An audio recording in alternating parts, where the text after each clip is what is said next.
Buenas noches, bienvenidos a todos.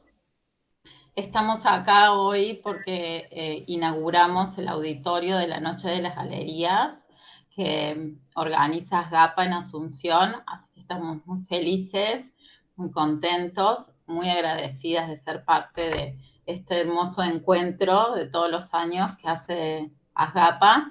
Y voy a presentar a Vero Torres, que ella es la que nos va a contar un poco de qué se trata este auditorio. Verónica Torres es la vicedirectora de ASGAPA, así que, bueno, le doy la palabra a ella para que nos cuente un poquito. Vero, adelante. Vero, tenés el micrófono apagado. Buenas tardes y buenas noches para Paraguay. Buenas tardes, Argentina. Muy felices. Damos inicio a los conversatorios y tengo que agradecer a los auspiciantes y contar un poco las galerías participantes de esta 7ª edición de Noche de Galerías. Entonces, las galerías participantes de Paraguay son Arte Actual, Artística, Casa Mayor, Del Rey, Hexaedro, Expresiones, Fábrica, Galería y Club de Arte, Marta Mancini, Arte Latinoamericano, que está por allí, Marta nos está escuchando, Matices, Multiarte, Pablo Ávila, Arte Contemporáneo, Pequeña Galería, Verónica Torres, Colección de Arte y Viedma Arte. Y nuestros auspiciantes son el Banco Sudameris, Secretaría Nacional de Cultura, Universidad Politécnica y Artística del Paraguay, Centro Cultural de España Juan de Salazar, DHL Paraguay. Y contamos con el aval institucional de la Feria de Arte de Corrientes, el Instituto Superior de Arte ISA, la Facultad de Arquitectura, Diseño y Arte, FADA-UNA, la Federación de Industrias Creativas, FIC, la Asociación Internacional de Críticos de Arte, AICA, capítulo Paraguay, y la Municipalidad de Asunción. Entonces, decirle un poco que desde la edición del año pasado estamos fusionando el encuentro presencial y virtual con nuestros públicos y los agentes del medio paraguayo y argentino. Estamos convencidas de que el trabajo mancomunado entre instituciones, coleccionistas, galerías, artistas, curadores es clave para la generación de un mercado de arte paraguayo vinculado con los países vecinos. La pandemia nos permitió reflexionar sobre nuestras prácticas y desarrollar nuevas estrategias de circulación para las obras de nuestros artistas. Trabajamos con Capital Creativo desde el año pasado y estamos muy contentas con estos logros. Ahora damos inicio al primero de los 4 conversatorios y espero que se aproveche y se disfrute. Muchas gracias, Vero. Para nosotros también es un placer trabajar con ustedes realmente. Bueno, voy a dar, hoy la mesa que tenemos es la primera de las mesas. La mesa va a hablar sobre galerías de arte, relaciones y sistemas, el vínculo entre los artistas, la galería, la formación de acuerdos comerciales, profesionalización y capacitación, promoción y posicionamiento, y la creación del valor del proyecto curatorial de la obra y cómo eso va haciendo un valor, va sumando valor simbólico a nuestra galería. Tengo la admisión de los participantes, entonces como que ando media. Bueno, voy a presentar a los disertantes de hoy. Vamos a empezar con Mauro. Mauro Gerlitzka, él es galerista de Gerlitzka Masparia, es presidente honorario y fundación de Espigas y su centro de documentación para la historia de las artes visuales en Argentina. Ha sido vicepresidente del Museo de Arte Latinoamericano de Buenos Aires, el Museo Malva, miembro del International Council del MoMA y de su Fondo de Adquisiciones de Arte Latinoamericano, miembro del Fondo de Adquisiciones de Arte Latinoamericano del Tate Modern de Londres y del Centro Pompidou en París, miembro del Consejo de la Frick Collection y de la Frick Art Reference Library en Nueva York. Fue presidente de Arteba Fundación y director institucional de la Feria de Arte Pinta en Nueva York y Londres. Actualmente es socio de la Galería Gerliska Masfaria en Buenos Aires y especialista en las vanguardias latinoamericanas. Bueno, muchísimo más que bienvenido, Mauro. Muchas gracias por estar acá. Cuando quieras, te puedes desmutear para Ya lo hice. ayudarnos. Quiero agradecer muchísimo a Asgapa por la invitación, también a Capital Creativo por organizarnos, poder participar con ustedes en esta mesa, que la cual estoy muy contento de poder compartir con Natalia y Adriana, con quien nos conocemos ya hace varios años, y poder debatir estos temas que nos enriquecen mutuamente, tanto argentinos, paraguayos, pero también que se pueda expandir esto a otros espacios de la región, porque todo es un entramado muy importante que se viene desarrollando en todos estos años, que la pandemia a veces ha complicado, ha reducido y posiblemente se produzcan algunos aspectos más vinculados no a la expansión, sino a los espacios más regionales dentro de cada uno. O sea, cómo poder trabajar dentro de lo regional, de lo particular, pero también verlo dentro de un espacio expandido. Como dijo Verónica Torres, tomando la forma, digamos, de todos los que conformamos este espacio. Este espacio es un sistema económico, un sistema donde se desarrolla un espacio de producción producido por los artistas, los galeristas que promocionamos, comercializamos, distribuimos las obras, los críticos de artes, los curadores, los espacios de exhibición, los museos y finalmente los consumidores finales de toda esta producción artística.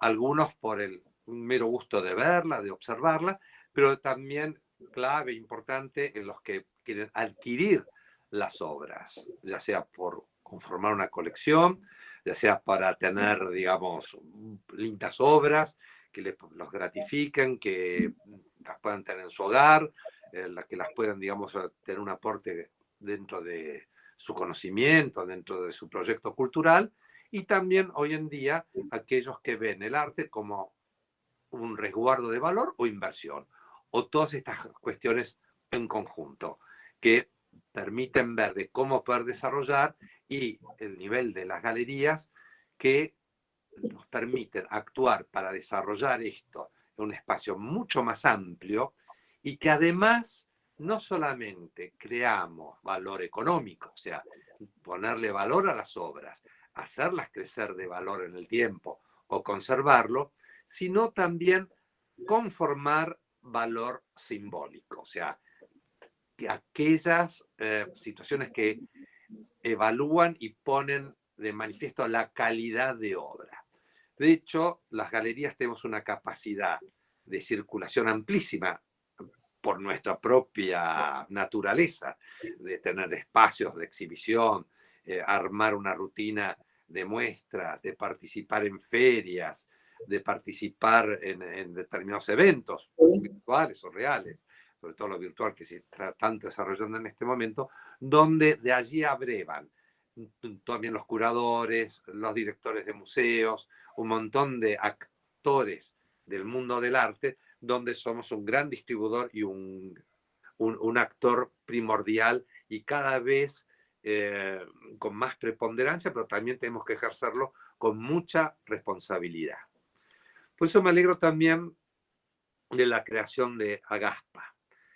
Nosotros en Argentina hemos creado Meridiano, tomando mucho también el ejemplo brasileño. Los brasileños, a través de Latitude, han hecho un trabajo excelente, del cual también nos hemos servido, nos hemos muchas veces consultado, y los brasileños han sido muy generosos en darnos también sus experiencias, de poder compartirla y también cómo poder trabajar en conjunto con otras asociaciones para poder colaborar mutuamente. Y con respecto a esto, quiero también señalar que si bien hay gestiones individuales para promocionar o para desarrollar el acto, para poder también hacer gestiones oficiales, a eso también quiero referir, es muy distinto cuando tenemos asociaciones gremiales que puedan plantear acciones que a veces no son para recibir colaboraciones o ayudas que realmente las necesitamos, sino también para destrabar cuestiones complejas que hacen al mercado del arte, a las relaciones con la compra, la venta y también con los artistas. Hacia el campo, digamos, de armar las asociaciones, es muy importante definir qué es una galería de arte, cómo se constituyen. Allí convergen galerías emergentes o galerías que tienen determinados espacios, otros que tienen otros espacios más consolidados, con artistas más tradicionales, pero que todas tienen relaciones muy claras con sus artistas, que tienen que ejercer muestras públicas, que tienen, digamos, relaciones formales de apoyo a los artistas, que tienen participaciones internacionales o locales, pero que tienen un común denominador que les permite agruparse y plantearse cuáles son las relaciones entre sí y cuáles son las relaciones hacia afuera. Creo que es muy importante las relaciones también entre sí porque va a permitir en un medio determinado, como ser el paraguayo o el argentino o el que fuere, y mismo puede ser dentro de una ciudad o dentro de una comunidad artística, cuáles son las necesidades, cómo poder trabajar en las relaciones con los artistas. Los artistas son socios de la galería, son socios en cómo van a trabajar, en establecer un espacio de tiempo, de precios, de porcentajes, pero también cómo van a trabajar, cómo van a recibir las necesidades de los artistas y cómo van a trabajar en conjunto para poder desarrollar un mejor comercio y poder colocarlos en las mejores colecciones como un lugar de creación simbólica, pero también distribuirlo en los distintos consumidores. Creo que esa relación entre un galerista y el artista es una relación de empatía. No creo que si no hay una voluntad societaria, una voluntad, digamos, de amistad, de trabajar en conjunto, si no se produce eso, es muy difícil poder entenderse. Y también de las empatías artísticas y las miradas que uno tiene.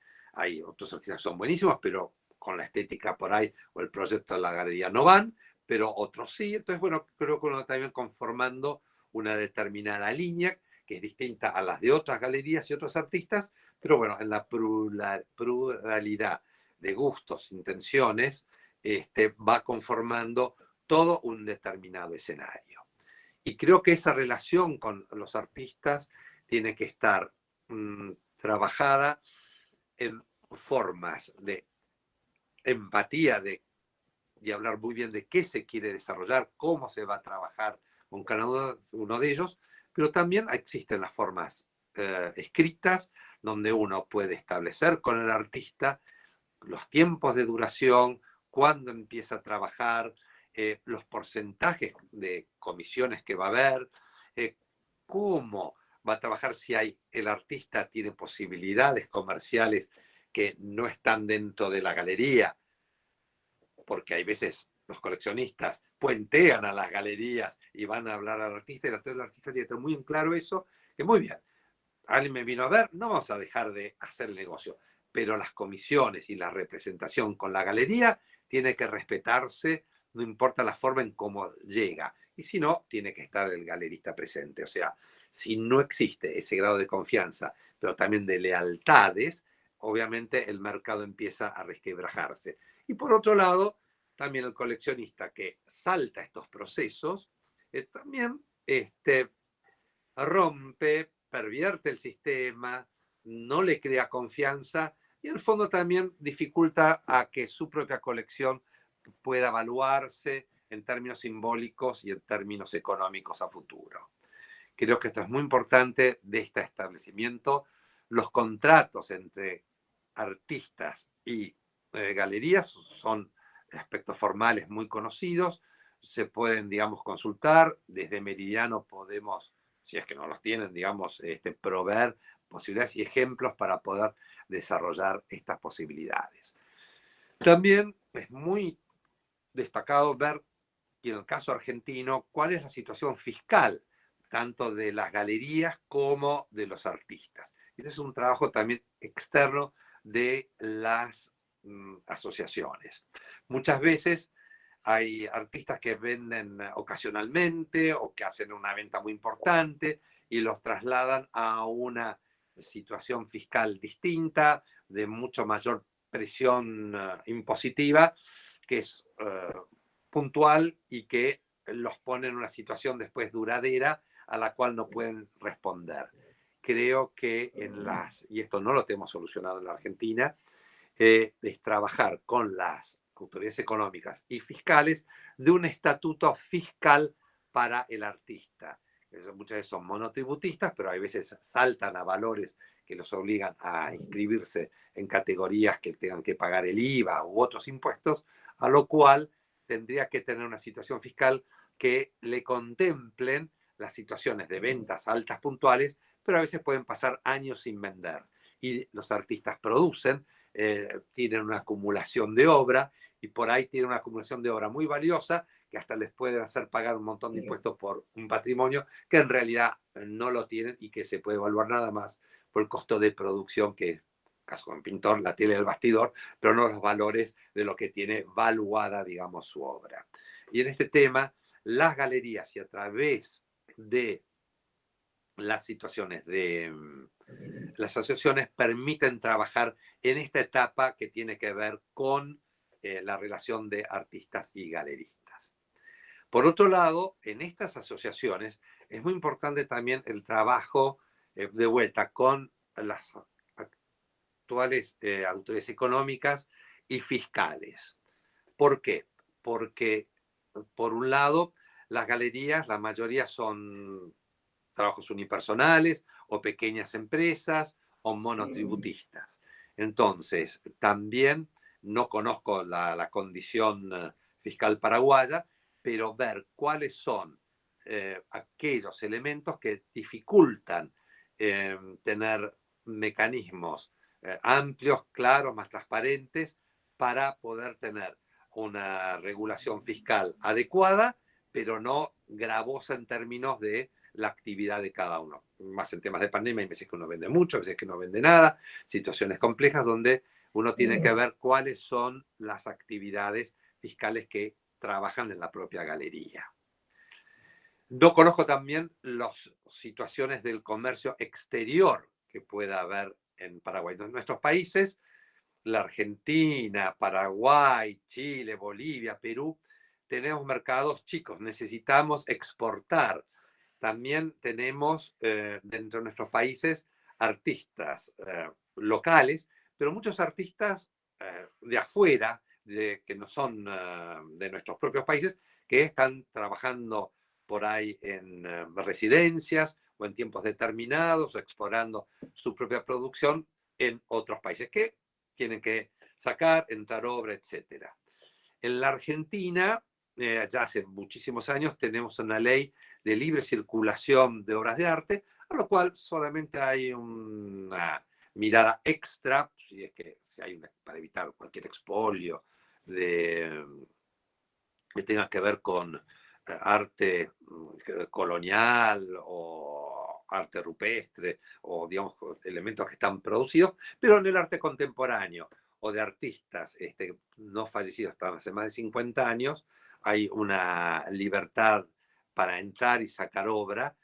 Las exportaciones de obra de arte en la Argentina no están grabadas. En algunos casos puede haber retenciones a las exportaciones, a los cuales hay que liberar para poder trabajar en nuestra Constitución el derecho a la circulación de bienes culturales está protegida. Entonces creo que es importante también destrabar o no tener elementos que dificulten la exportación de obras de arte y sobre todo la producción contemporánea. Por otro lado, también en la Argentina la compra y venta de bienes, inclusive del arte, tienen el IVA, el impuesto al valor agregado. En el caso nuestro, hemos logrado reducir el IVA a la mitad. Eso permitió también que en un IVA razonable, eso el valor declarado de la obra y verificado, pueda haber una mayor circulación y permitió, sobre todo en Buenos Aires y en las ferias, tener una mayor dinámica para que aquellos que vengan a comprar obra puedan adquirirla o no tener que pagar el IVA para poder exportarla. También en algunos casos, si en una feria teníamos que traer galerías de afuera o artistas de afuera, pudieran ingresar la obra o en calidad de importación temporaria o pagar un IVA reducido.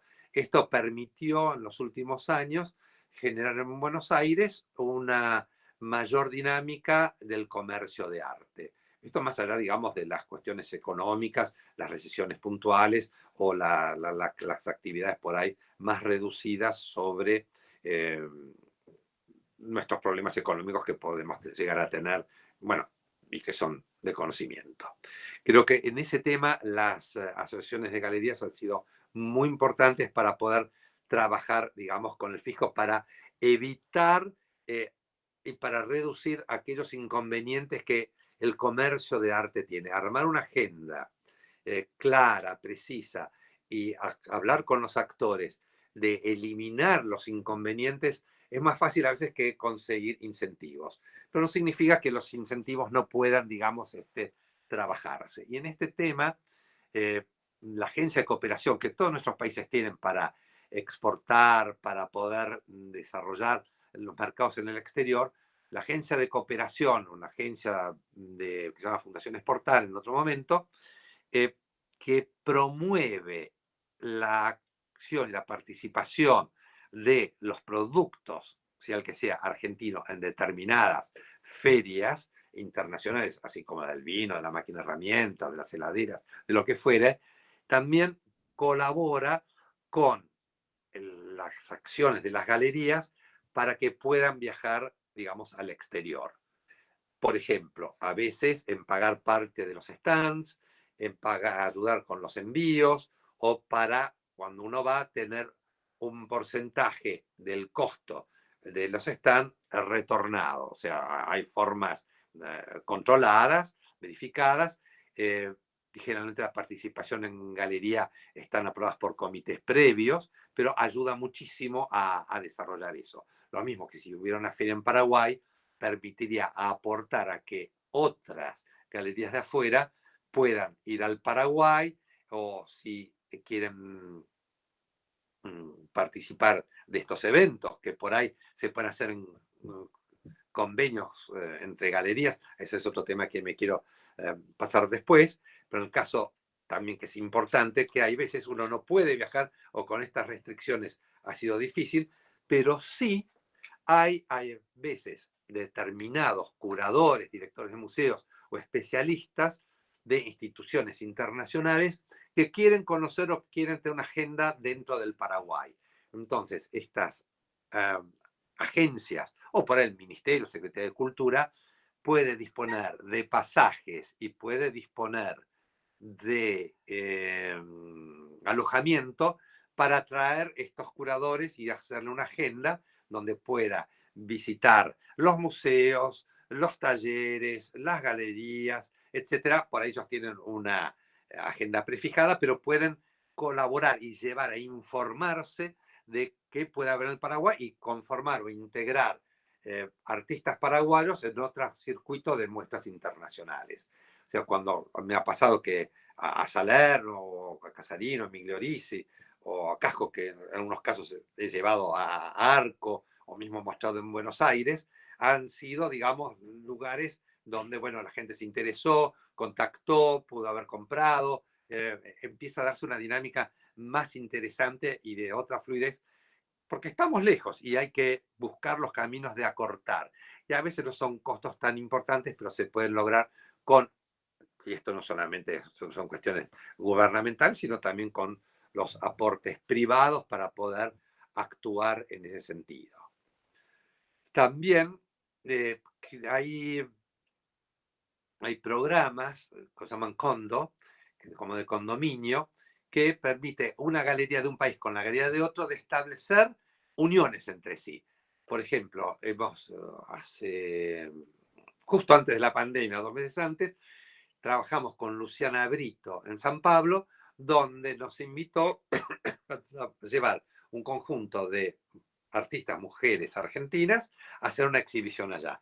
Lamentablemente no hemos podido por ahí retribuir todavía, pero son elementos interesantes que uno puede hacer galería con galería dentro de determinados programas. Y hay veces pueden ser 5 galerías paraguayas que invitan a 5 galerías, puede ser una peruana, una argentina, una brasileña o todas, que sean uruguayas, por decir algo, a trabajar en conjunto y dinamizar y poner contextos nuevos en este tipo de cosas. O sea, creo que ahí uno puede desarrollar una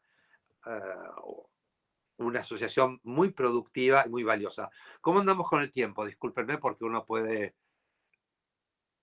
¿Estamos bien o estamos Mauro, estamos bien. Ah, Empezamos unos minutitos tarde, así que todavía tenemos no, ok. unos Lo que minutitos no para quiero que hablemos de bajarla, convenio. se embala y de pronto, bueno, Está bien. limita estos aspectos, ¿no? Entonces quería hablar desde las asociaciones cómo trabajar con organismos públicos y privados, sobre todo para trabajar la parte impositiva de los artistas, de los galeristas, las importaciones, las exportaciones y por otro lado las vinculaciones de las galerías con el medio para ir al exterior y trabajar en ferias o con otras galerías en conjunto y viceversa de poder recibir. O sea, hay que trabajar en ese conjunto de ida y vuelta para poder trabajar y poder analizar las cosas más en conjunto. El otro aspecto también que es importante es desde las galerías los mecanismos de promoción, de poder tener contacto fluido con los curadores, con los museos, con las programaciones, de saber también cuál es la información que circula en el mundo. O sea, hay una serie de páginas web, desde Forum, Art News y Pellallergic, etcétera, donde por ahí uno desde la galería puede acercar o informar a procesos que se están desarrollando en determinados museos, en determinadas presentaciones o publicaciones, donde uno puede aportar conocimiento y donde, bueno, pueden tomarlo o no, pero uno puede estar presente en esos aspectos. Y porque hay también un interés importante en Latinoamérica y de poder presentar. A veces también están los curadores de arte latinoamericano, de MoMA, Tate, Pompidou, pero también no solamente en ciertos países centrales, ¿no?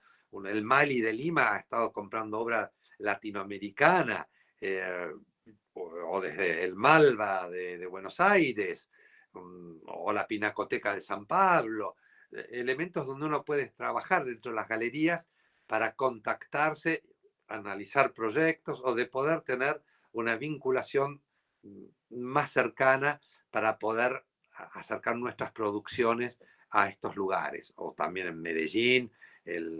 Bueno, hay todo un panorama de museos. También el Museo de Houston con Mari Carmen Ramírez, gente que tiene intención de conocer, que quiere ver. Y además, porque en el Paraguay tienen un museo excelente como el Museo del Barro, y también, bueno, hay toda una cuestión cultural que es importante de poder dar a conocer. Y también la vinculación con el coleccionismo. Es importante también en la venta ser claro, los precios, los valores, trabajar en los sistemas de los medios como Artsy o de las plataformas, dado que es muy difícil a veces contactar, llegar, tener situaciones virtuales donde uno puede trabajar, son abonos que cuestan por ahí 400, 500 dólares por mes, por ahí la Asociación de Galerías puede acercarse a Artsy y negociar un precio más barato, o que también estas situaciones del Estado, como nos ha pasado acá en Argentina, puede hacer un aporte o cubrir un porcentaje importante, porque en las plataformas uno puede cargar la información de los artistas, quiénes son, puede poner los precios también, e informar qué tiene. Es una forma de poder llegar y que al mismo tiempo comunicarse con un público mucho más amplio e impredecible también. Es necesario, o sea, el término de los viajes es restringido. La gente cuando viaja a Latinoamérica, los viajes son una vez por año, cada tanto, entonces tenemos la necesidad de salir afuera y poder expandir nuestro conocimiento. Y también con el coleccionismo local, hay que trabajar una relación de confianza, una relación también educativa, en conformar las colecciones o discutir y analizar con cada coleccionista cuáles son sus líneas de acción, ver de cómo poder proveer, ser muy respetuoso de los precios también y conservar, sostener los precios, no venderle a uno a 100, el otro a 50, otro a 40. Los coleccionistas también se juntan entre sí, hablan entre sí, se pasan los datos. Es muy importante que ellos, si están contentos con lo que están comprando y lo que van desarrollando, son grandes embajadores para compartir todo este tema, ¿no? Y aquellos que viajan, que puedan tener en su casa, que lo puedan recibir, que también se involucren en la filantropía, en sostener libros, en publicaciones. Son temas de largo aliento también, pero que permiten conformar y desarrollar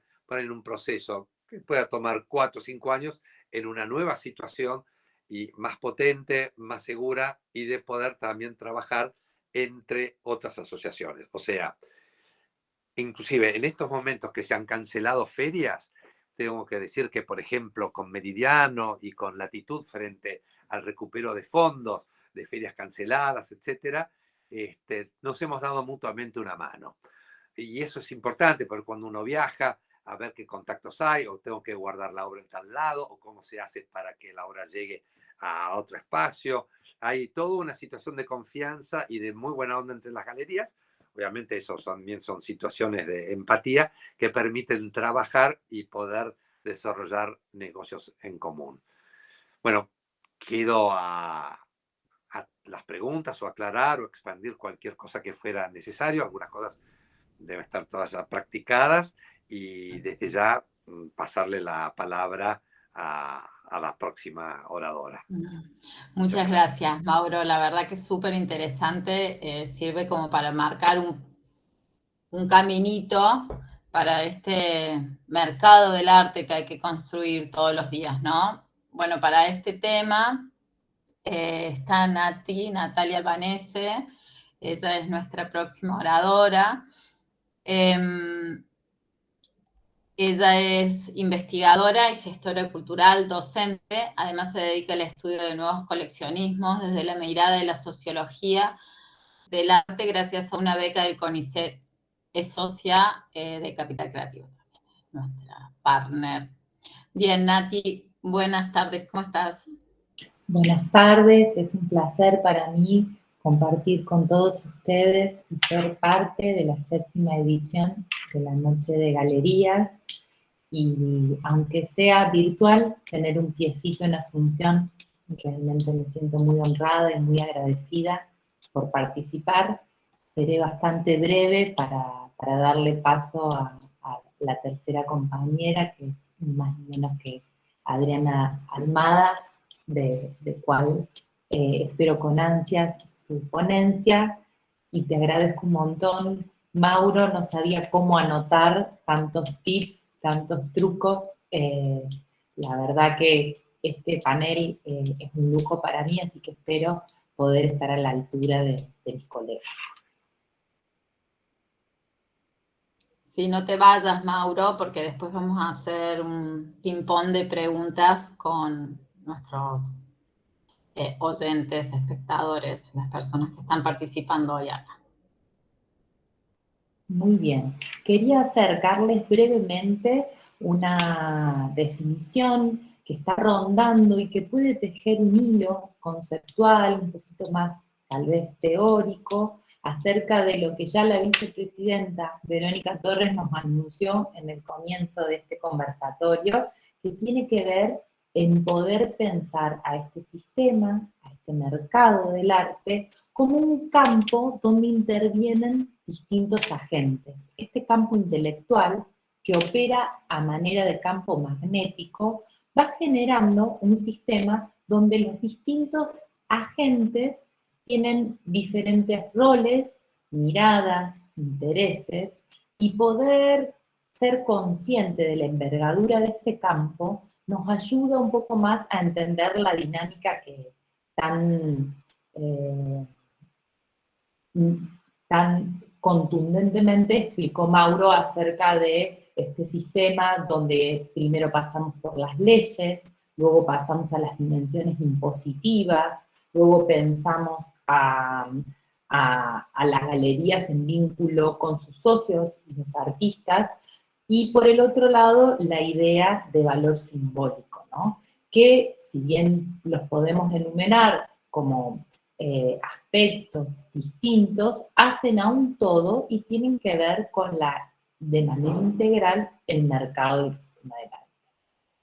Les voy a compartir un gráfico que la historiadora de arte Daniela de la Res, en alguna oportunidad con la que hemos trabajado juntos, hace mención a esto que Mauro tan profundizó a lo largo de su primera exposición. Cuando pensamos el mercado del arte, no solo nos tenemos que atender a pensar cómo vendemos la obra de arte, sino también tenemos que tener perspectiva en qué museos queremos que nuestros artistas tengan, participen activamente en sus acervos, los centros culturales, poder distinguir a los artistas jóvenes o emergentes que puedan ser parte de nuestros proyectos expositivos, los curadores que forman un rol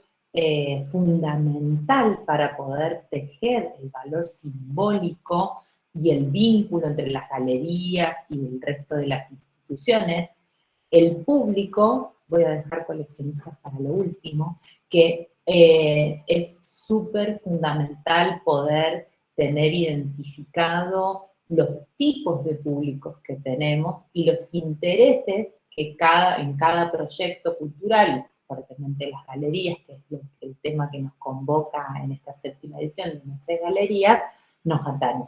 Vamos a tener un público cautivo, vamos a tener un público que compra, vamos a tener un público que viene a comer los sanguchitos, y también vamos a tener un público que tenemos que captar. Y aquí tenemos un desafío muy importante. Por un lado, pensar los proyectos en el territorio, y por el otro lado, poder pensar los proyectos a un nivel exterior que nos permitan, de alguna manera, llegar a esos nuevos interlocutores que conozcan nuestras galerías, que conozcan nuestro staff de artistas, y para eso hay que diseñar una serie de elementos de gestión. Los y las historiadores del arte claves en todo este campo, porque son aquellos que recogen de una y otra manera, con un trabajo silencioso, de muchísima investigación y con mucha documentación, los datos y las trayectorias fundamentales de galeristas, marchands, y sobre todo artistas. Ahí, por ejemplo, también Mauro participa de la Fundación Espigas, que en nuestro caso, en la historia del arte argentino, es fundamental, porque la Fundación Espigas es un centro que además uno puede pedir documentación y te la pueden enviar digitalmente, y también uno puede ir al centro y poder reconstruir la historia del arte de nuestros artistas, es lo que nos permite proyectar nuestra contemporaneidad. Si no somos conscientes de nuestro pasado, es muy difícil hacer crecer nuestro futuro. Y las ferias, un punto súper clave que sin duda la pandemia ha definido muchísimo. Hace muy poquito, en julio, en España se estrenó Arco, ahora tenemos mucha expectativa con Art Basel Miami, por supuesto en Argentina con Arte Va, pero digo, las ferias definitivamente hasta antes de la pandemia, y yo me atrevería a decir que durante también, son el espacio naturalmente de encuentro donde todos estos actores de todo este campo confluyen.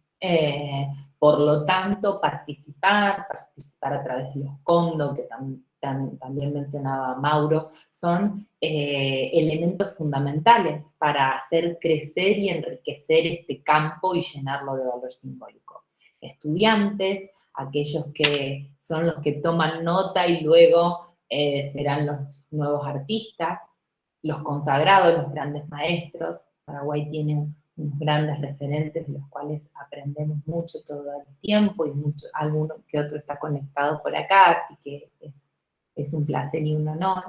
Y las casas de subasta, que en nuestro caso, en mercados tan pequeños, las casas de subastas están más dedicadas al arte moderno, poco al arte contemporáneo, pero que sí, de alguna manera, cristalizan los valores de mercados de nuestros artistas. Por supuesto que las más grandes, las internacionales, como Sotheby's o Christie's, que a partir aproximadamente de la década del 70 empiezan a subastar arte latinoamericano, son las que de a poco nos van poniendo en agenda en un mapa más global.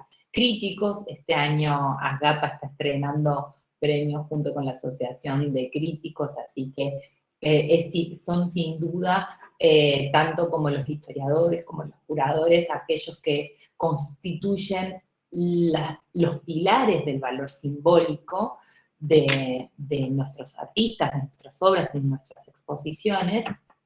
Las academias, sin duda, la referencia más contundente para pensar cómo se forman nuestros artistas, y por último los profesores que forman parte de ese espacio. De todos los agentes, me voy a tomar el atrevimiento de detallar un poquito a los coleccionistas, que son unos actores claves, y es un poco también mi objeto de estudio, así que de ahí el interés en profundizar en que más allá de alguna situación de especulación, o por supuesto como se da en claro en algunas colecciones, que siempre se piensa a largo plazo, los coleccionistas aquí son claves para poder tener aliados a la hora de pensar proyectos a gran escala.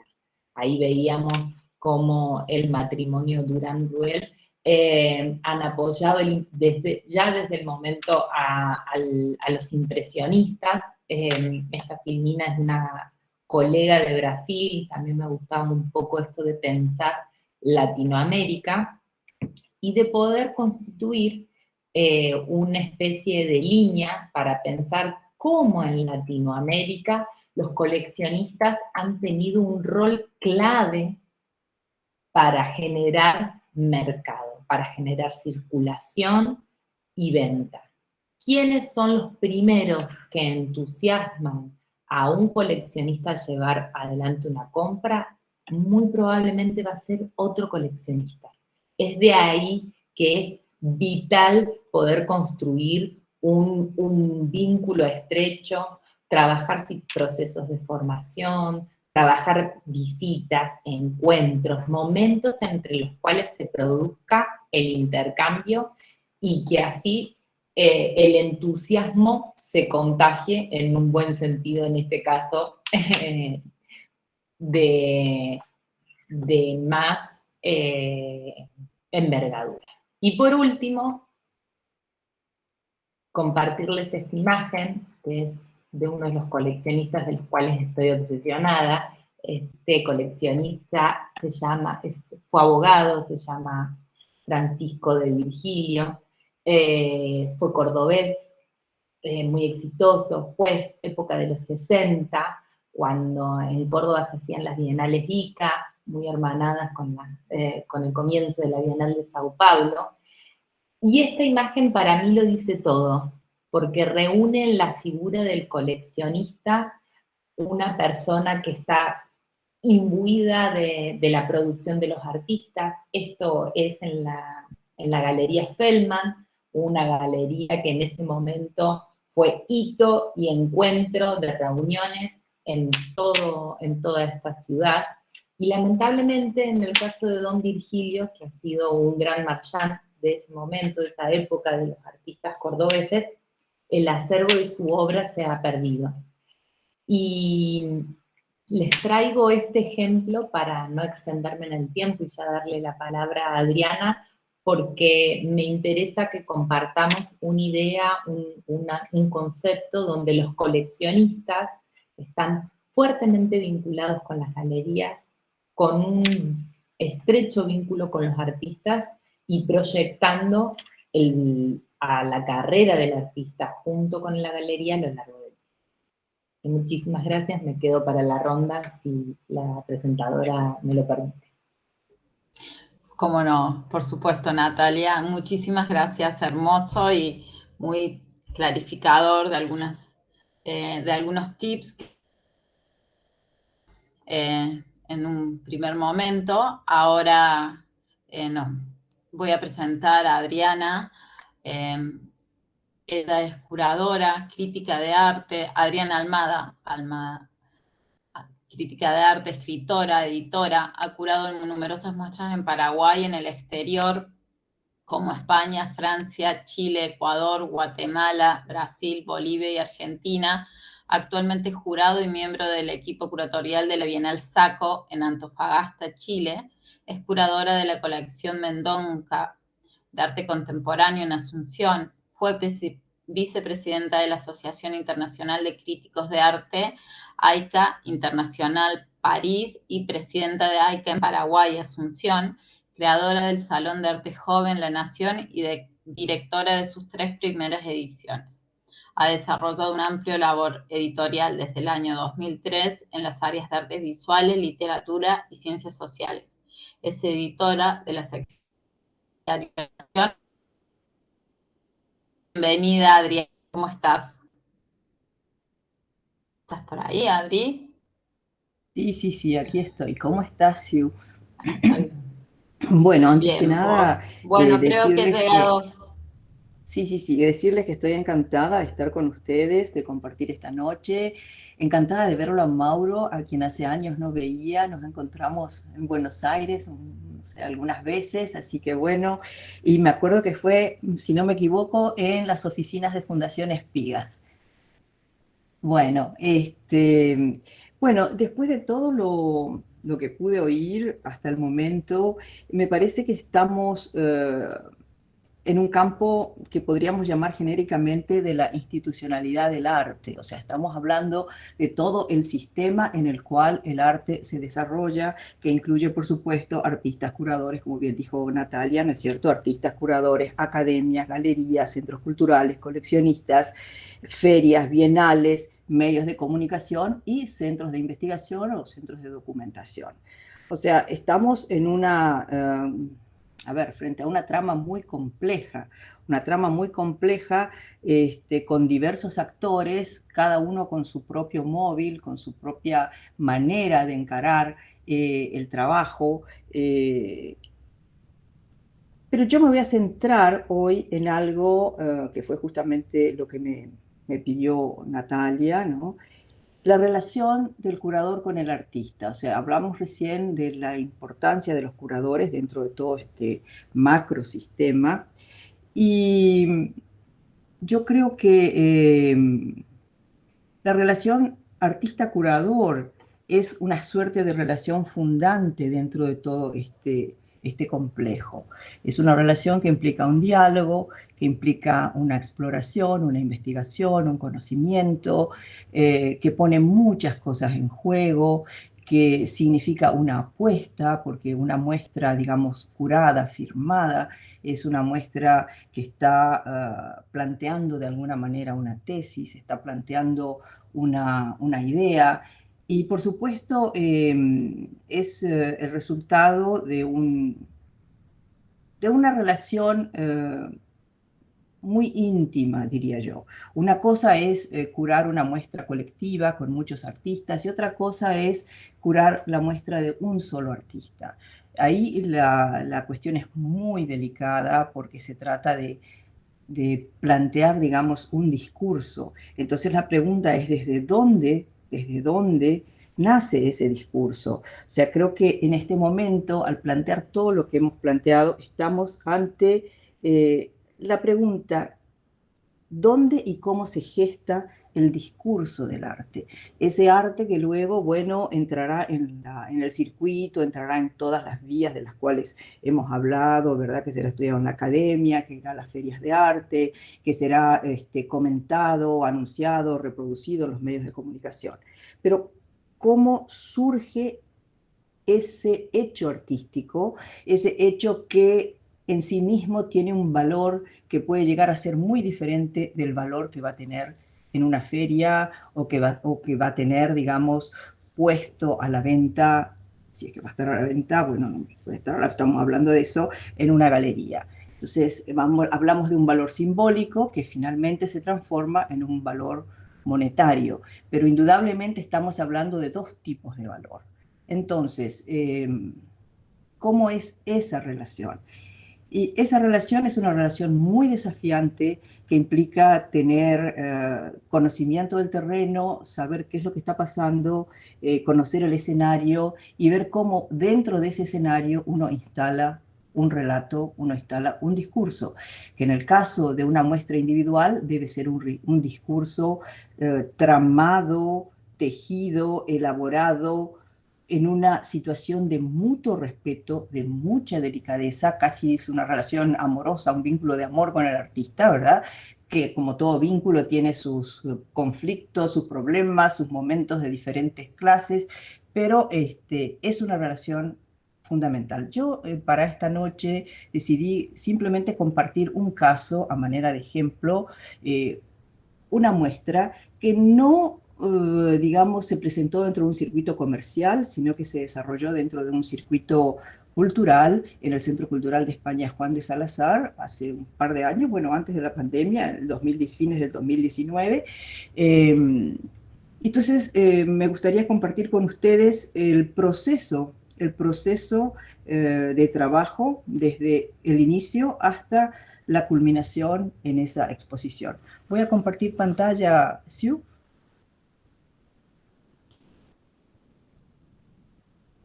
Por supuesto, Adriana, adelante. Avísame. Ay, A ver, ven ahora.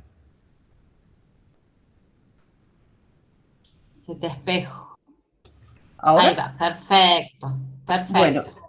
esta es la Sala Goya. Las salas Goya son dos grandes salas en el Centro Cultural de España. Esta es una muestra que se realizó en el año 2019, en octubre justamente, y que fue el resultado, a ver, de una idea, de un proyecto en desarrollo y de muchísima negociación. Esta muestra surgió a raíz de una invitación que me hizo la Bienal de Curitiba para curar una exposición que fuera parte de la Bienal, pero en Asunción. Con estas prácticas que tienen ahora las bienales de presentar exposiciones no solamente, digamos, en donde tradicionalmente estaban instaladas, sino también en otros lugares, ¿verdad? Bueno, esta exposición se llamó La piel de los días. Es la exposición que reunió a dos artistas y que incluso esa reunión fue fruto del proceso, o sea, surgió del propio azar. En principio estaba pensada como una muestra de Marcelo Mosqueta, un artista brasilero de Campinas. Él está sentado entre Campinas y Sao Paulo, a quien conocí años antes cuando estaba curando una muestra para la Bienal de Curitiba. Era una muestra de artistas del sur del Brasil. Entonces, en Galería SIM, que es una galería muy, muy importante de Curitiba, conocí a Marcelo Mosqueta. Marcelo Mosqueta es un artista, como yo suelo decir, que trabaja sobre grandes territorios. Es un artista de experiencia, es un artista que, por ejemplo, desarrolló un gran trabajo en el desierto de Atacama, otro en el Polo Norte, otro en la frontera de Uruguay y Brasil, recorriendo toda la frontera y tomando fotos a lo largo de todo ese trayecto, o sea, kilómetros y kilómetros. Es un artista, digamos, del terreno, sin llegar a ser land art, digamos. Bueno, ¿qué pasó?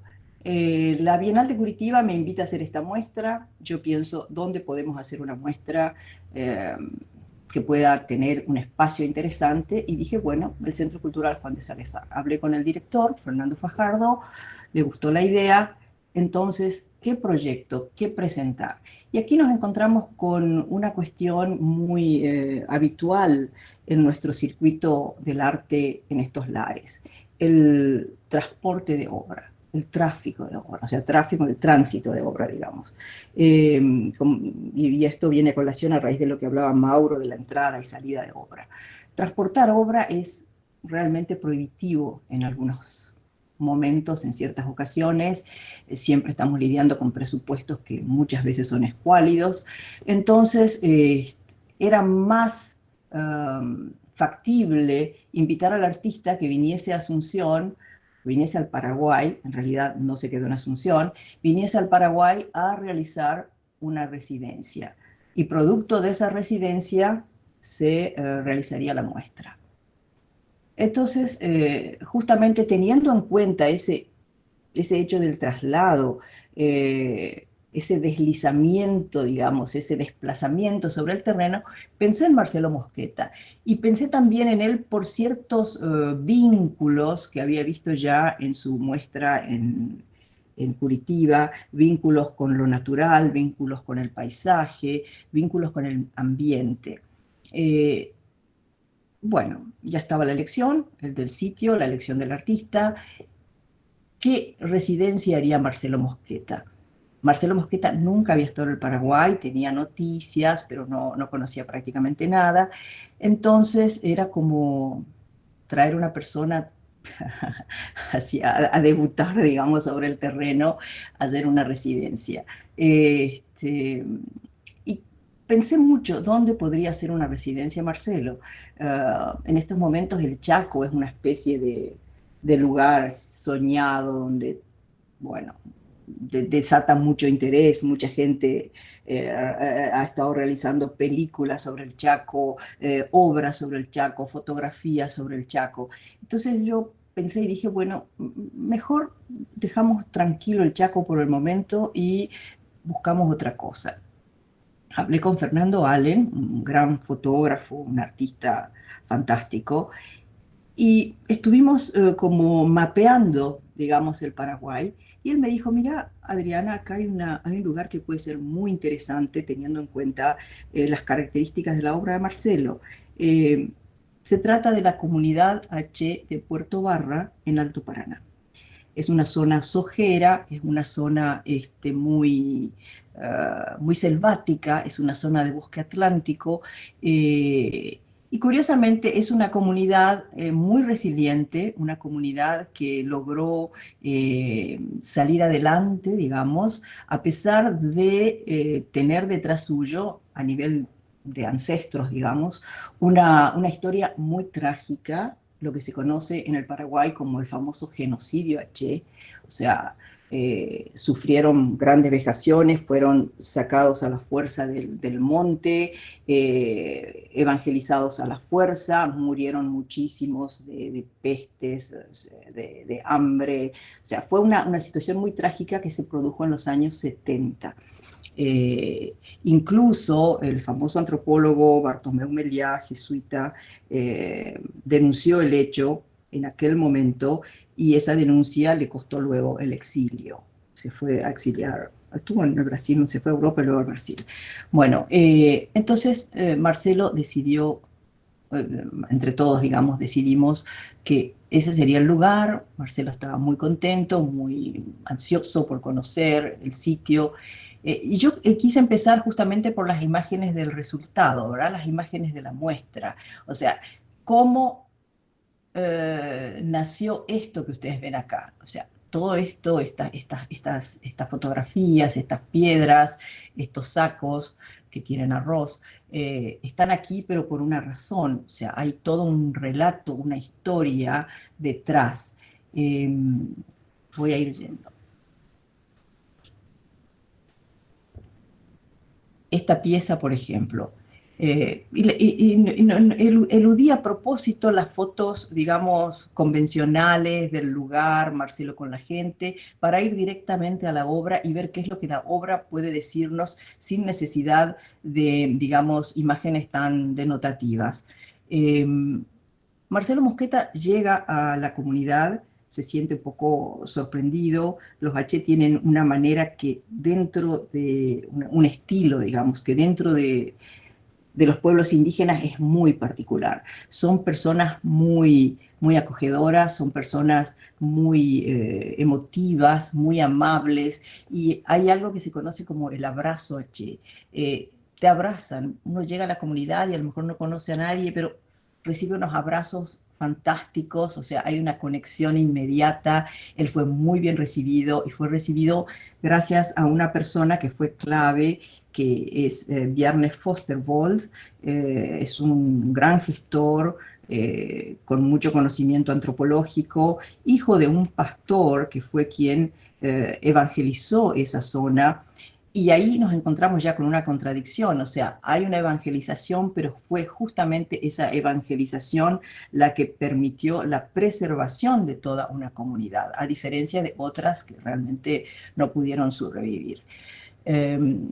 Marcelo se va y se encuentra con un mundo diferente, una comunidad bastante bien organizada, indígenas de todas edades, mayores, niños, que tienen una vida muy, ¿cómo diría? Muy activa, incluso ellos tienen sus plantaciones de soja, o sea, no es la imagen del indígena en condiciones de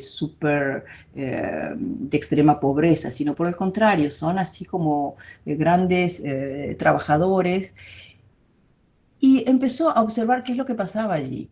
Entonces propuso esta, por ejemplo, en este caso, una bandera que es realizada o fue realizada con una remera que encontró en el río. El río es una cosa muy importante para los H. El río Ñacundaú. Es como que la vida se desarrolla en torno al río. Al borde del río él encuentra esto, por ejemplo. Y esta imagen es interesante porque muestra cómo el artista quiso atenerse a los materiales que estaban en el lugar. Él decidió apelar a un criterio de estricta necesidad, lo que es, o sea, compartir su experiencia vivida. 15 días estuvo en la reserva, en la comunidad, perdón, compartirla, ¿no? Y voy a seguir compartiendo acá. Resultado, estas piedras, por ejemplo, estas piedras, son las piedras, pero son las piedras del río. O sea, aparentemente uno puede pensar, no hay mucho trabajo aquí, pero estas piedras fueron traídas de 500 kilómetros de Asunción por caminos que son en algunos momentos muy difíciles, cuesta llegar hasta allá. O sea, todo lo que hay aquí es de aquel lugar. Las piedras, lo que aparece sobre estos sacos, que son unos sacos de arroz, también son piedras, pero son piedras muy viejas que Bjarne había conservado. Son piedras del lecho del río, pero que son prácticamente como esculturas. Y lo que se ve al fondo son unas fotografías del lugar que Marcelo tomó en la comunidad. Son fotografías de los espacios, muy, muy bellas fotografías.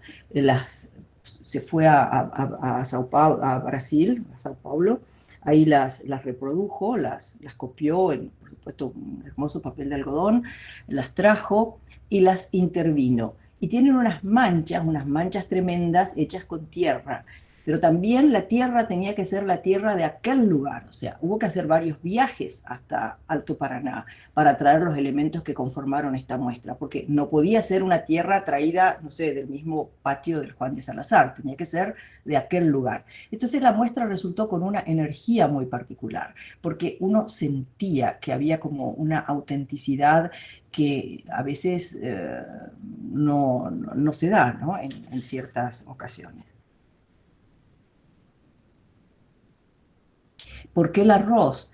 Porque los H de Puerto Barra cultivan arroz y tienen grandes silos de arroz. Eso es como una fuente de su subsistencia.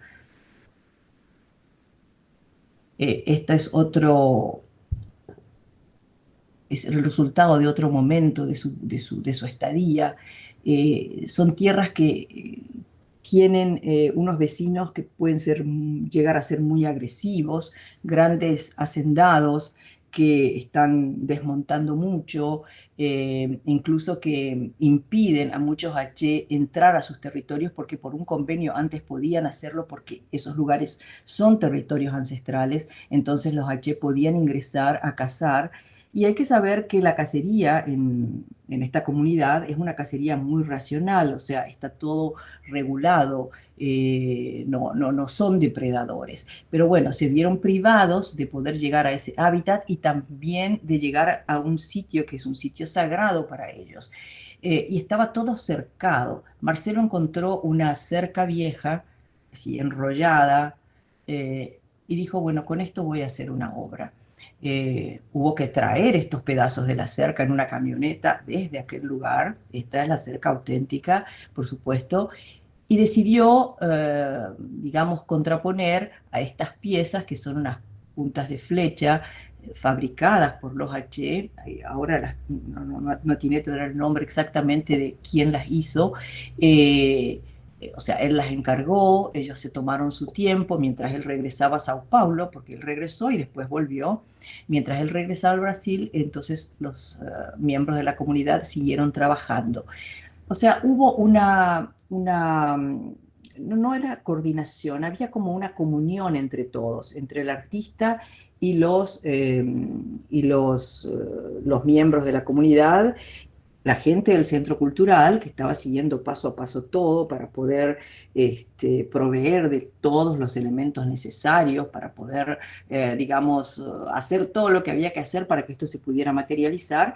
Y por supuesto la curaduría, pues yo iba siguiendo paso a paso todo el itinerario de Marcelo, cómo iba trabajando, cómo iba desarrollando, atendiendo a la comunidad, viendo qué pasaba, como para poder llegar finalmente a esta articulación. O sea, fue una muestra muy, muy conversada y muy acompañada. Estos son unos dibujos preciosos sobre una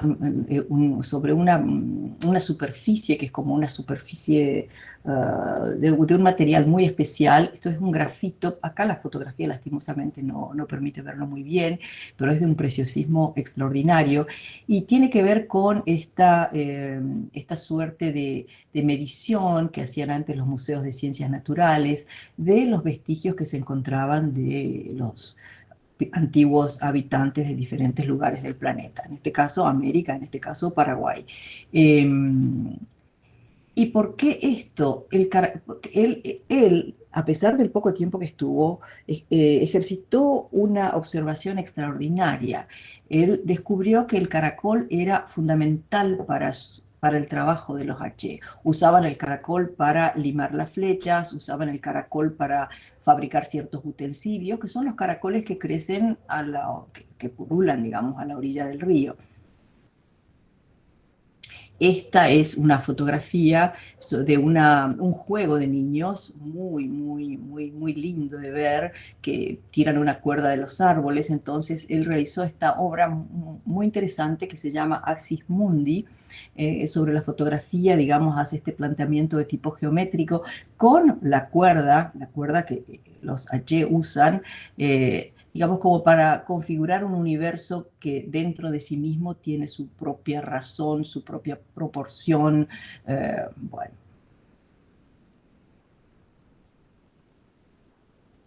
Estas son las fotos de los lugares que les comentaba con la tierra.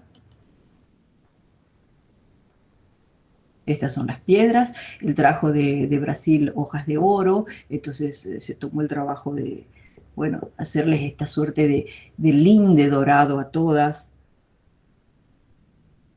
Esta es otra sala, una sala contigua que estaba en oscuridad, a diferencia de esta.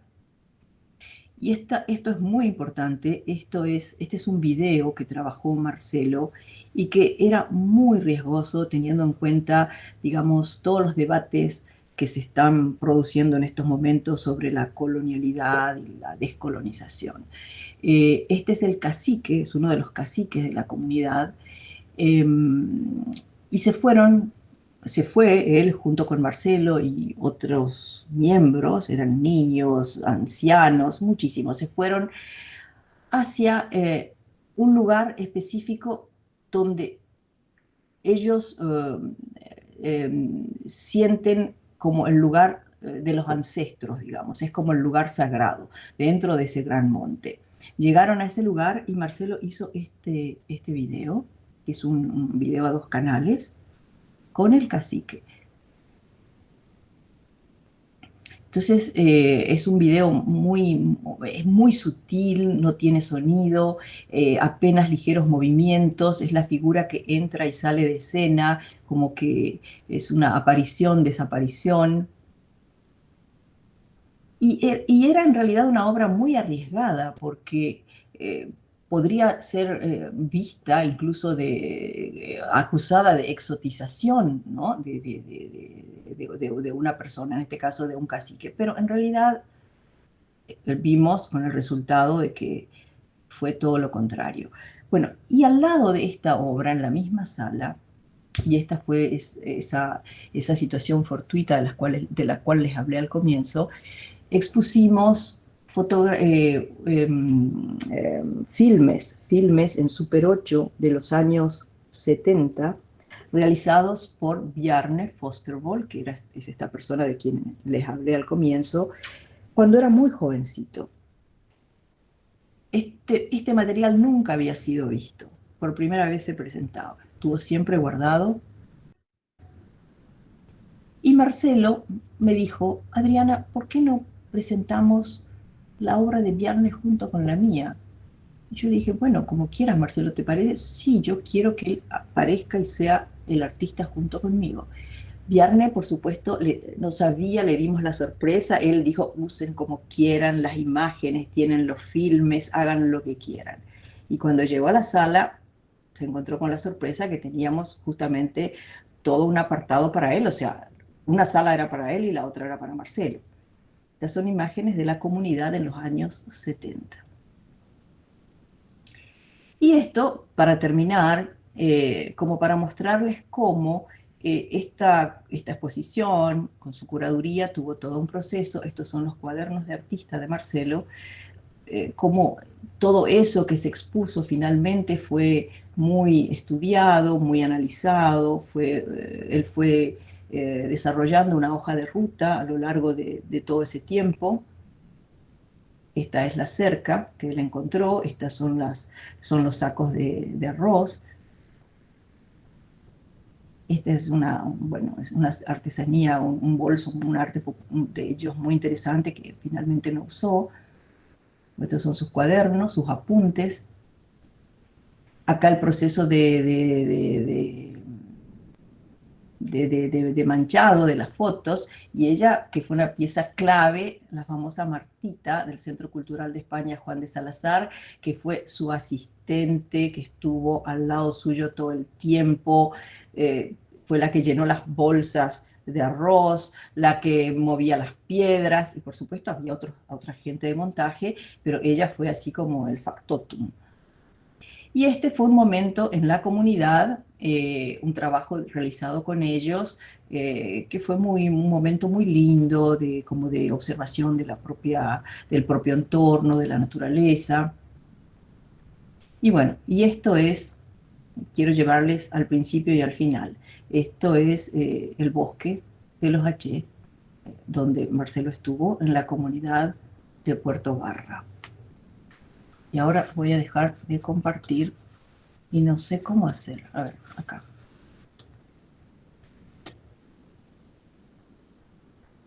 Bueno, ese es como el caso que les traje. Ahora, Marcelo es un artista de la Galería Vermelho de Sao Paulo. La galería estuvo siguiendo desde Sao Paulo el desarrollo de la muestra Marcelo le mandaba fotos, estaban encantadísimos con todo, y por supuesto la galería, bueno, después no sé a qué acuerdo habrán llegado ni cómo siguió siguió el proceso, pero estaba muy interesada en lo producido en esta exposición, o sea, lo producido por esta residencia, por esta experiencia.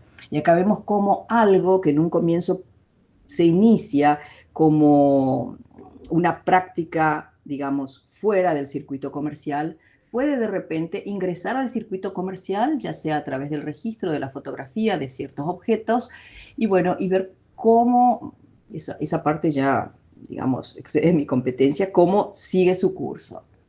Bueno, creo que acá puedo dejar, y en todo caso después, si hay alguna cosa, puedo retomar. Muchas gracias, Adriana.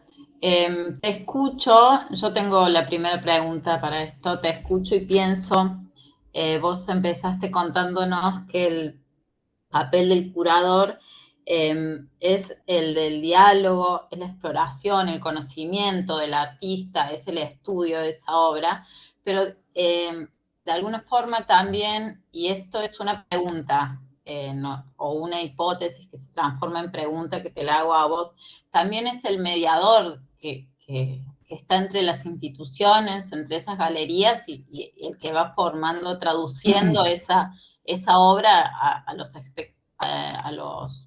al público, digamos. Es un poco, me parece que a eso va, ¿o no? ¿Se entendió? Sí, claro, se entendió perfectamente. Claro, el curador está en una situación siempre muy delicada porque está en una suerte de cruce de intereses. Está entre el artista y la institución, o entre el artista y el galerista. Entonces es como que tiene, y además entre el artista y el público. A ver, sin ánimo de dar así, como te diré, un gran,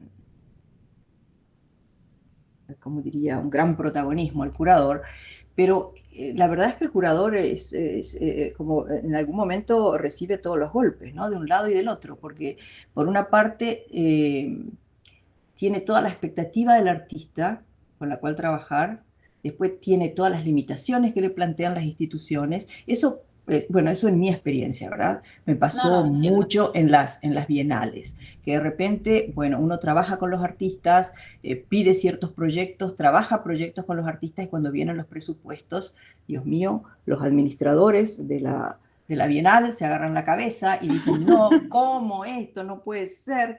Entonces es así hay que tener una gimnasia enorme como para poder negociar todo el tiempo, pero negociar sin resignar lo importante, ¿no? Por eso yo insisto mucho Totalmente. En el discurso del arte, o sea, porque finalmente yo creo que es lo que define el valor, ¿no? O sea, ¿cuál es el discurso que se instala con tal o cual obra? Después, bueno, los galeristas tendrán que lidiar con esa parte, o sea, cómo instalan eso, cómo mueven eso, no sé ya qué nos dirá Mauro, pero cómo ellos van a mover eso nuevo, ¿verdad? Porque también, a ver, yo pienso, si... ¿Cómo es la relación, ¿verdad? Si el galerista solamente va a ser, ¿cómo diría?, receptivo de los intereses del mercado tal como está, ese mercado nunca va a cambiar. O sea, no va a ir admitiendo nuevas formas, nuevas maneras de ver las cosas, nuevos discursos. O sea, yo creo que también, claro, desde mi lugar lo puedo decir, ¿verdad? No sé qué dirán los galeristas, pero me parece que también el galerista tiene un poco la función de desafiar, de decir, bueno, acá les presento esto, que acá puede ser muy difícil, pero esto es lo que les quiero mostrar. Y a lo mejor no es de consumo inmediato, pero... no recuerdo que hay una anécdota, pero la leí hace tantos años. Un galerista que le dice al artista preparó toda una muestra, pero ustedes no van a creer, no sé, no me acuerdo ni quién era el galerista ni quién era el artista, pero no importa porque la anécdota vale. Preparó toda la muestra, tenía una gran serie, el galerista mira la obra, lista para exponer, y le dice al artista, en este momento me conviene más comprarte que venderte. O sea, le convenía más comprar toda esa obra, guardarla, quizás para un momento en que ese mercado estuviera receptivo a ese tipo de obra. O sea, la inteligencia de saber administrar también los tiempos del mercado, ¿no? Cómo hacerlo. Bueno, pero como digo, yo puedo hablar solamente desde este lado, porque no estoy de ese otro lado, pero sí me ha tocado tener que negociar todo el tiempo, ¿no? Sobre todo me pasó con las instituciones, justamente con el tema del presupuesto, con el tema de los seguros, el tema de los transportes, o sea, ver toda la factibilidad. Entonces el curador es una suerte de personaje múltiple que tiene que estar pensando el concepto de la muestra, por supuesto junto con el artista, o si es una colectiva o es una de artistas desaparecidos, bueno, es diferente, ya trabaja más solo, pero tiene que estar trabajando en investigación, trabajar con centros de investigación, con centros de documentación, o sea, el curador trabaja con la academia, trabaja con los medios de comunicación, y por supuesto, trabaja con las administraciones. Y a veces son administraciones estatales, otras veces son administraciones privadas. Bueno, eso es lo que... A veces sí te respondí. Sí, perfecto, perfecto. Era esa la pregunta. Muchas gracias. Tengo acá una pregunta para Mauro sobre el rol y el comportamiento de dice, pregunta para Mauro, sobre el rol y los comportamientos de los coleccionistas jóvenes hoy. Bueno, quería hablar también de lo que se venía trabajando en la propuesta de tanto de Adriana como de Natalia. Natalia hablando de los coleccionistas, que es importante cómo se vinculan entre sí, cómo se vinculan con la galería, pero el coleccionismo ya sea de las instituciones como el coleccionismo privado, cómo se relaciona, cómo se pasan los datos, cómo se referencian. Y por otro lado, el galerista cuando sale al campo, sale a buscar, sale a recorrer, a ver qué artistas hay. El galerista alerta a ver dónde están los talentos. Muchos en ver estudios, en una referencia o, como presenta Adriana, en una muestra. A veces son situaciones casuales, en otras veces uno sale a buscar al campo, casi como una actitud de caza, pero claramente depende del galerista que esté alerta, que esté con su sensibilidad, su conocimiento, su intuición. Pero esa intuición también hay que trabajarla, hay que educarla. No sale solamente con la intuición y el golpe hasta a veces físico, cuando ve una obra dice, acá hay un talento, hay alguien que va a tener un desarrollo, sino también a ver cómo se le puede construir en base a lo que está produciendo en una acción que pueda tener su carrera comercial, su carrera simbólica y cómo llega a ese coleccionismo. Entonces, en ese tema, creo que como acción, como ejecutor, como mediador, es ahí donde el, el galerista activo, que explora, que se documenta, que sabe, que lee. A veces cuando planteamos en la galería y trabajamos en todo el equipo, discutimos las obras, las hablamos entre nosotros, las analizamos. O sea, el galerista tiene que saber de qué se trata, saber qué está vendiendo, qué está representando, qué está haciendo por el artista y qué está haciendo por el coleccionista. Y eso también hay un rol muy importante en el coleccionista más joven, el coleccionista que, digamos, uno tiene que conocer las edades, qué se está buscando, la contemporaneidad, qué está buscando dentro del arte de su propia época o no, cómo poder ofrecerle, cómo ayudarle a construir una colección y abrir el horizonte. Las colecciones también son cambiantes. Uno también cambia con el tiempo, con el gusto, uno empieza a coleccionar algo y puede terminar coleccionando otra cosa. Muchas veces la colección con lo que empieza en la vida no es la misma con la que termina. Hay muchos factores que lo hacen dinámica a la vida y hacen dinámica también a la colección. Pero cuando alguien desea coleccionar y está empezando, creo que es muy importante esa confianza, no defraudarla, saberlo orientar, ser una persona donde las dudas se puedan expresar. Es muy importante la duda, porque en la duda también uno puede establecer una mejor relación con la colección y con el coleccionista joven, a ver en qué está y reasegurarlo con determinadas cosas.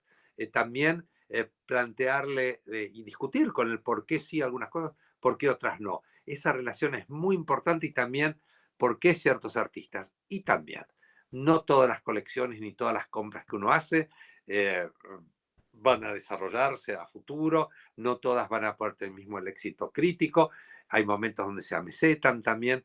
Entonces creo que hay que acompañar al artista y al coleccionista, y también el galerista tiene que tener paciencia. Uno a veces descubre a alguien, lo lanza, va desarrollándose, y los campos no son lineales, se amesetan, va desarrollándose. Hay que tener paciencia.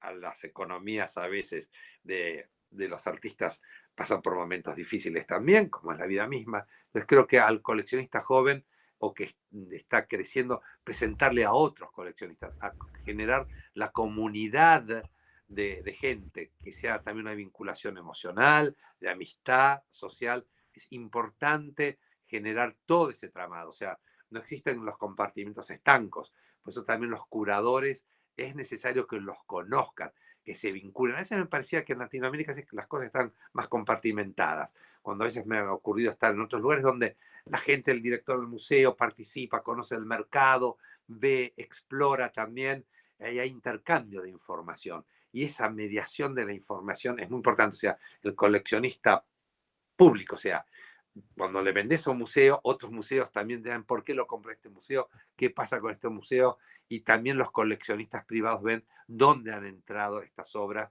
Entonces también hay referencias de terceros que son muy importantes para dar esta seguridad. Pues bueno, es una decisión del coleccionista que quiere seguir o no ese consejo, ¿no? Muchas gracias, Mauro. Clarísimo, y la verdad que es como que esto es como una cajita de herramientas que uno tiene que ir guardando todas tus aproximaciones, así todas tus miradas y opiniones acerca de cómo tienen que ser las relaciones que son tan importantes a veces, que bueno, se pasan por alto muchos. Bueno, son siendo 21:34 de la noche aquí en Argentina, 20:34 Asunción. Vamos a ser puntuales y dar un cierre a este hermoso encuentro. Antes quiero, bueno, dar la última oportunidad a una pregunta a estas estrellas de rock and roll del mundo del arte, básicamente. Así que alguien quiere, o si no, voy a invitarlos. Quiero invitar a todos los encuentros. El encuentro de 4. El próximo encuentro es el día jueves 23 a las 19 horas Paraguay, 20 horas Argentina. Se van a hablar sobre estrategias del posicionamiento y formación de mercado y públicos para las galerías de arte. Voy a volver porque tengo acá una pregunta. Lilian, muchas gracias. Bueno, Lilian nos dice muchas gracias a María, enorme generosidad y sus saberes. El tercer encuentro va a ser el día miércoles 29 de septiembre a las 19 horas en Paraguay y 20 horas Argentina. El arte paraguayo en la escena global. Los docentes invitados son Giselle Marco, Ticio Escobar, Álvaro Geroud, y presenta Natalia Albanese. Y el día jueves 30 de septiembre a las 19 horas está la conferencia de Mercado Arte y Formación de Precios, que va a estar a cargo de María Blanco de España, junto a Lilia Novoa, 19 horas Paraguay, 20 horas Argentina. Bien, así que no quiero dejar de invitarlos a participar participar y ser parte de estos encuentros que disfrutamos tanto como hoy con estos invitados estrellas que hemos tenido, y agradecerles realmente por su tiempo. Ha sido infinitamente gustoso para mí y estimo que para todos, porque no se nos ha ido nadie, muy poca gente ha disertado. Viste que a veces cuando nos empezamos a dormir decís, bueno, nos quedan 15, no, estuvimos con 34 así hasta 5 minutos.